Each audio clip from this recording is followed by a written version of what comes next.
Hey, hi class. We're with my good friend Richard Hall here.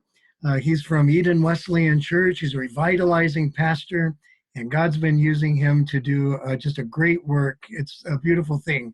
I was hoping to bring him in to the class live as we had talked about, but he's coming by Zoom today instead. Richard, thanks for joining us. My honor to be here. I've been looking forward to it. Yeah, it's just really great. And I wanted to first of all ask you, like, how did it go on Sunday? You've had your first Sunday in the quarantine kind of thing. What happened? How did it go for you guys? So, we went into it with fear and trembling. We do live feed every Sunday on Facebook, but this week, and I'm really, really glad we did, we pre-recorded our service on Wednesday night, and then we uploaded it and released it. Actually, we released it on Saturday afternoon. And I'm really glad we did, because I heard about a lot of pastors who had issues with the live feed because there were so many churches doing it on Sunday. But it went amazingly well. Now, I think it was a novelty. I mean, it's kind of new to everybody, but we did that. And then because I'm always up preaching on Sunday morning, I did a watch party on Sunday morning about 9 o'clock, and ended up with about 30 people in the watch party. There was 50 some comments in the comment section. It was great interaction. And so, I mean, I I thought it went incredibly well under the circumstances. I think that's just a beautiful thing. And Now, good. well, I meant to say, I mean, because when you're watching it, it'll pop up and say who's watching with you. It'll list their names. Here's what was crazy. I saw people that don't go to our church but live in our community watching our live feed Sunday. Wow. I saw some families that I know, but they don't go to church, but they were watching our video on Sunday. And so I'm just praying that God takes this opportunity that we look at as this awful thing, and yet does something incredible with it. I think he's doing that. I've been seeing this, that there's a spiritual hunger now, the fear that people have, Yeah. and the pastors are the moral leaders in the community. And you're just going to see this more and more. Well, I wanted you to talk with us a little bit about strategies for revitalization. I know that you're the director of revitalization for the South Carolina district, and Yeah. your church actually went through a revitalization process itself. Can you tell us just a little bit about your story? Yeah, sure. So let me start about the one that's newest, and that is, so as you just said, I'm director of church revitalization here in the district. I'm not exactly sure what that means, but we're trying. And so one of the things that we've done is we've tried to touch pastors. And so one of the things that we have heard in church world, so much emphasis has been put on church planting. I'm 100% in favor of church planting. Don't misread this. But very little emphasis has been placed on church revitalization. For the church that's small and struggling, who's helping them? We tend to put the majority of our funds and resources and stuff towards church planting. And honestly, it's because church revitalization is incredibly hard, and the failure rate is probably higher than the success rate. Wow. That's just the truth. Revitalization is not easy. And so what we did this past year, we started this last fall. We're in it. I'm in the middle of it right now. We did what we called a church revitalization cohort. And we invited 10 churches to come and be a part of this cohort. One of the things that we did was we didn't only invite the pastor to be a part of the cohort, but we encouraged the pastor, actually required the pastor to go and find a key leader in his congregation that would be a part of the cohort with him. So Great idea. not only does the pastor hear this stuff, but key leaders in the church hear this stuff. And most of the pastors in our cohort didn't have just one person. They had two, sometimes three or four people that were in the cohort with them and heard all the information. They saw they heard the discussions. They were part of planning. And so the idea was, for this particular cohort, was that, oh, and by the way, 2 churches dropped out immediately. So we ended up with 8 pastors, 8 different churches that went through the cohort. And it's been an interesting journey. Really, really interesting.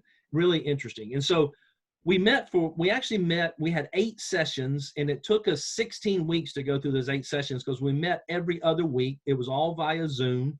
There was no on-site meetings. The guy that led the cohort was in Indiana. I was here, and then all across the state were these pastors, and everybody Zoomed in to this meeting. And what we had each church do was to sit down and develop what we called a strategic ministry action plan. So here are some tangible steps that our church needs to take in order to see church revitalization begin to occur. It wasn't a one-size-fits-all. It was very, and that's one of the reasons why we had, like, the key leaders to be a part of this, because we wanted this to be, unique and distinct to that church. And it has worked very well. Everybody's strategic ministry action plan looks a little different. So now that was the first 8 weeks. And from now now with all this mess, it'll probably go even farther. What I've been doing is meeting with those pastors and beginning to say, okay, here's the strategic ministry action plan that you gave me. Let's refine this thing down to about, and I've called it the low-hanging fruit. What are some things that we can jump on right now that we're going to see results, that we're going to see movement on, and begin to define some high-level priorities that we can begin to address? And so I'm coaching them through that process. We're here in South Carolina. Our district has made a huge commitment to this process. We've provided some funds for things. We just helped a church buy some chairs. They replaced their pews, and so the district came alongside them and helped them buy some chairs. And so it's been a great journey. One of the things that I learned through this, and I went through this personally. I went through it at a different place, and I'll share that with you in just a second. But let me share my screen with you, and I'm going to share a graphic that I think really illustrates what I'm trying to share. Mark tells me that you guys have already been talking about the life cycle of a church, which, forgive me, this is all kind of new to me, so we'll see if I can make this work. There we go. And so you guys have been talking about the life cycle of a church, from birth to death and maturity. There are all those steps that are part of a life cycle of a church. Yep. There's a phrase that, and it's probably not original with me by any means, but I call it a church. In order to revitalize, a church needs revitalization capacity. In other words, you've got to be able, if you're going to revitalize, you have to have the capacity. You have to have people and resources in order to revitalize. If you need to start a youth ministry, or if you need to start a children's ministry, you've got to have people and resources that can begin that ministry. And so what happens is, and so you guys know that if in a life cycle of a church, you get, the peak of it is when you're at maturity. And so at maturity, man, you got a youth program, you got a children's program. I mean, your church is, for whatever level you want to define it as, is healthy, however you want to define healthy. And honestly, it's at this point that every church needs to be asking some questions. I'll share those with you in just a second, of how do we need to begin to revitalize, because as you guys know, it doesn't take long for that church to start down the other side of that life cycle. There's only one way to coast, right? Only one way exactly. to coast. And it's kind of like weight, isn't it, Mark? I mean, it's easy. It's hard to stay healthy, but man, if it's easy to put it on. I mean, it seems like you go down the hill way faster than you went up there. Yeah. But here's what I'm discovering. Most churches don't revitalize at this point right here. Most churches begin to think of revitalization somewhere about right here on the life cycle. And actually, of all the churches in our cohort that we just did in South Carolina, One of them might have been here, maybe one of them here. Most of them were in here. We've actually had um, one that is actually closing. As a result of going through this cohort, they realized we just need to bless another congregation with this church. And it was actually, there's already a Haitian congregation meeting in this facility. And so this church is they're going to literally have a service where they celebrate their heritage and they celebrate their history. And they're going to pass the torch to the Haitian congregation that's now meeting in their church. I mean, that's a sad thing. And yet it's a good thing if they come to the realization that, hey, this is the way that we can control our destiny, and this is the way that we can be the best stewards of what God has blessed us with. So you're saying move it back, like those conversations normally happen after the church has gone over the cliff. Yes. And maybe the place to start having those conversations is ramping it back when it seems like everything's going just fine, and hey, wow, this is great.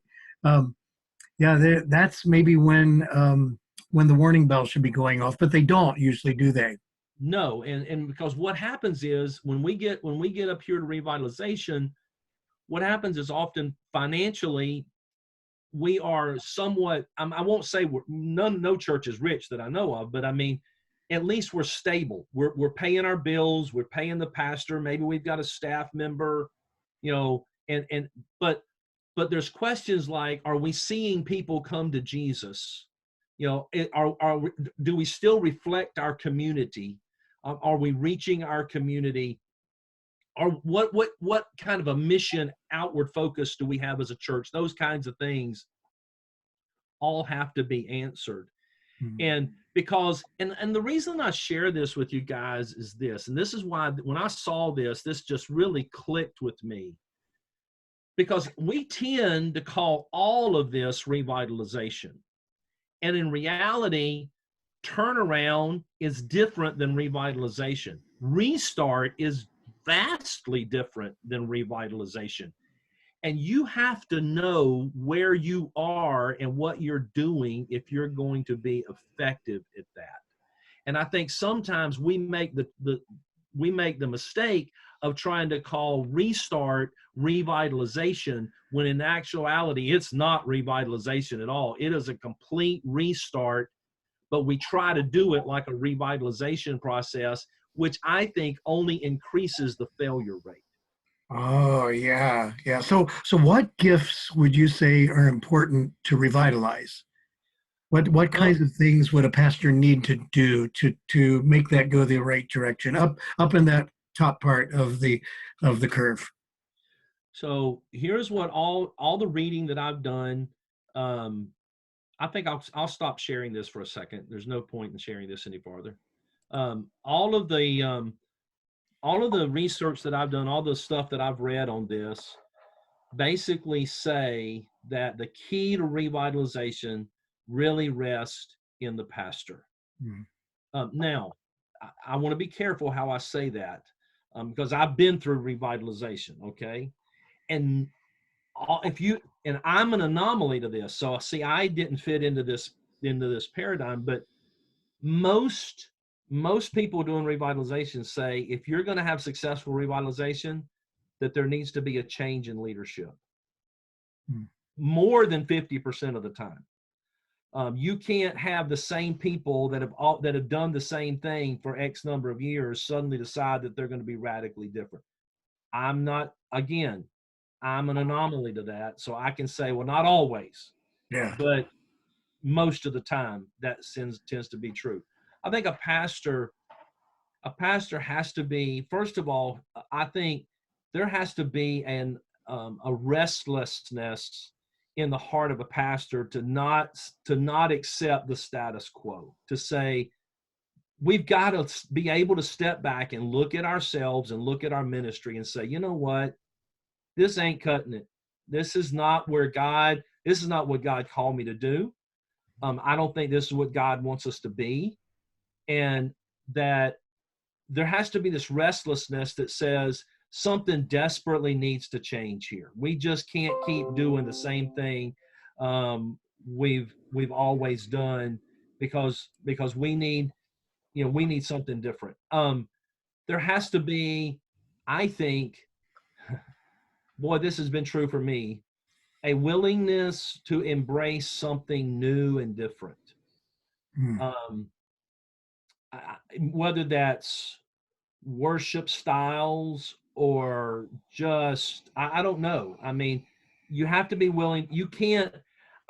Well, let me illustrate it by this. I just had a conversation this week. Excuse me, this past week. I visited with a church that is in desperate need. They're way past revitalization. They've got 8 people that attend this church on a regular Sunday. 8. The doors are still open. And I'll just to share this story. They own a parsonage that the pastor doesn't live in, so they rent out the parsonage, and the rent from the parsonage is basically keeping the church going. The income from the parsonage is what's funding the church, which that's great. I'm not knocking that, but there's 8 people there, and the pastor said, "Now I just want you to know that we don't want to change anything. And for them, the big thing for them was music. Like, we love our hymnals, and we're not about to change, singing out of our hymnals. Hey, and let me tell you something.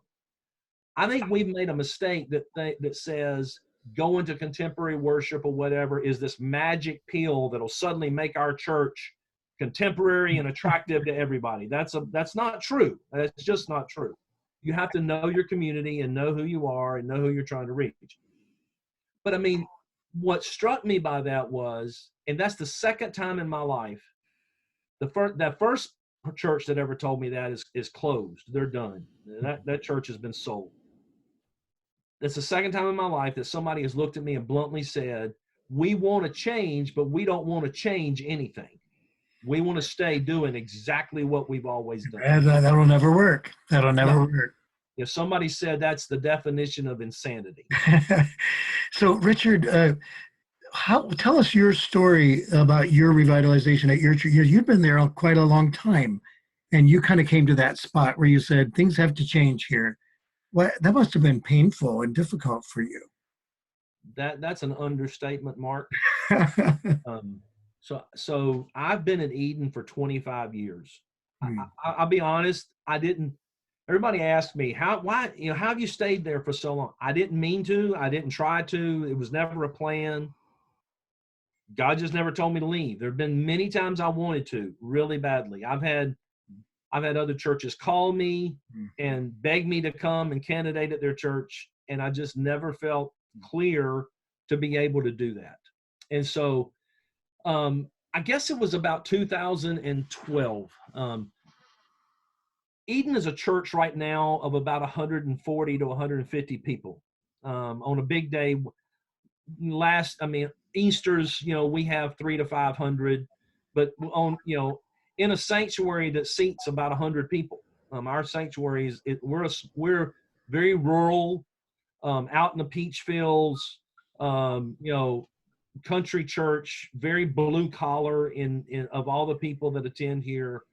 And so we run about 140, 150 people. Our biggest town near us is a little town called Chesney, and it's about 15,000 people. That's us. Okay. And so I guess, and we ran, like, back in 2007 and 8, we were running 180, pushing 200. And I will tell you without any hesitation, we were the most unhealthy mess you've ever seen in your life.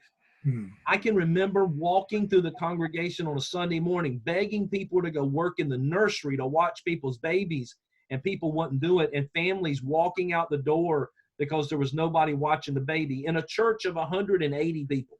Wow. It was unhealthy at its height. And and then we had a blow up in leadership. And out of that grew this restlessness. And so we actually went through revitalization in a different way, which is another option. We had a consultation team come into our church, and they had interviews with all the leadership. They had interviews with people in the church. They did group interviews and all this kind of stuff. And then they actually wrote us a prescription that says, here are 5 strengths of your church, 5 weaknesses of your church. And to address those 5 weaknesses, here's what we recommend. That started. And so when you talk about painful, here's why that worked for us. We were already marching down that road. What that consultation did for us, Mark, was it just gave us this opportunity. It was kind of like a kick in the pants. It gave us permission to go and just do what we really needed to do.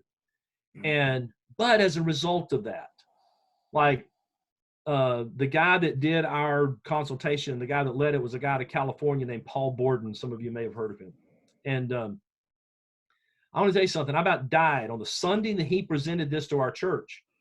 I mean, we were already doing our music was a big deal. It was a big deal here at Eden. Again, you think country church, okay?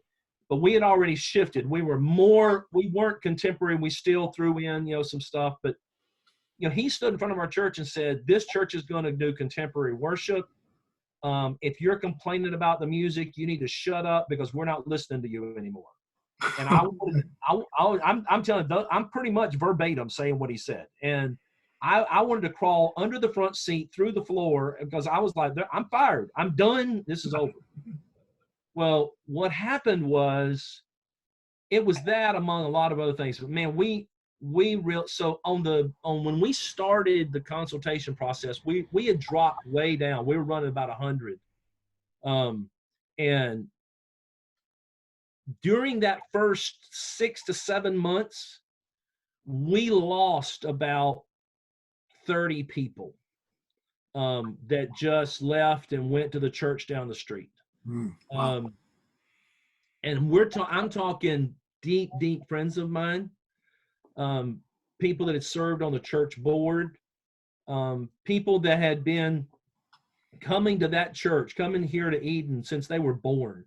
That some of them were elderly, and one guy had been attending here for 70 some years, and he left with his family.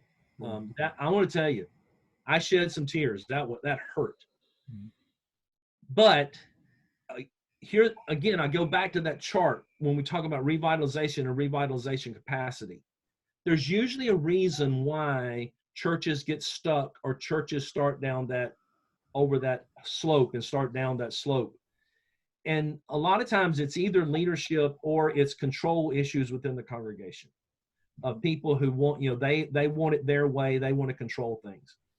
And in our case, and I say this very carefully because these people are still dear friends of mine, them leaving was the best thing that could have happened to us. Even within that first year, so we lost 30 people, and in that year, when I turned in our numbers to the district, we had averaged 116 in worship attendance. Wow. So, we not only replaced the 30, but grew on top of that. And we have continued to grow ever since. Not in a exponential kind of thing, but we've continued to grow ever since. Well, that's really a powerful story. It really is. And it shows what can happen if you risk the change. It's courageous risk. You have to know for sure that it's the right thing to do. I mean, a lot of times people are kind of stupid and they do a courageous risk, and that's not good. But faith is the thing that leads the way for sure. Well, we're just about out of time here, but maybe do you have like a parting shot for the students? Let's say that they might be sensing a call to a church like this. They said, okay, we want you to be our pastor. And this is going to happen to some of the people right here who are watching this video. Absolutely. What would be your word maybe to them, maybe as our parting shot? I think every church should be, I don't care how big or small they are. I think we have to view ourselves as pastors almost, especially when you're called into rural ministry and into a small church ministry. I think you have to view yourself almost as a missionary. And you have to get to know your people, but you also have to get to know your community and know your potential. Every one of us needs, as pastors, I hope every student in your class has a God-sized dream. And I don't want them to stop dreaming those dreams. I don't want them to get out there and, Sister Sally, is going to kill their dream to say, preacher, we ain't ever done it that way around here. But I mean, but that we have this dream. and carefully and prayerfully begin to allow God to lead in that dream.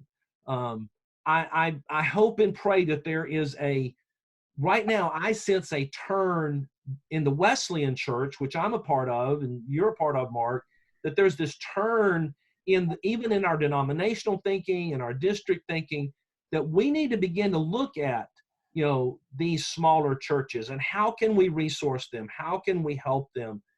Be parts of cohorts and be parts of learning communities and stay connected with other people. Don't think that the big church has got all the answers and the little church, is just insignificant. You are not insignificant. If you pastor a church of 25 people, you are not insignificant. You're doing an incredible ministry, sometimes even more ministry than the church of 2,000. You're doing some incredible stuff. Yeah, I think that's the key, to keep it centered on what the mission is all about. And then wherever the field is that he might plant us, we plant a garden and we do our best and tend that field. Absolutely. Be faithful. Absolutely. Well, I think our time is out, but God bless you, Richard. Thank you so much for doing this. We really appreciate it. And God bless you, my friend. Well, thank you, Mark. Hopefully one of these days we can sit down in a classroom. I'd love to sit and chat and talk with students and just get their feedback and answer questions, man. I believe strongly in this. Thank you. We'll definitely do that. Next time when we're not having this virus thing. Please, yeah. Hey, God bless you, my friend. See you, buddy. All right. Have a good one. Bye-bye.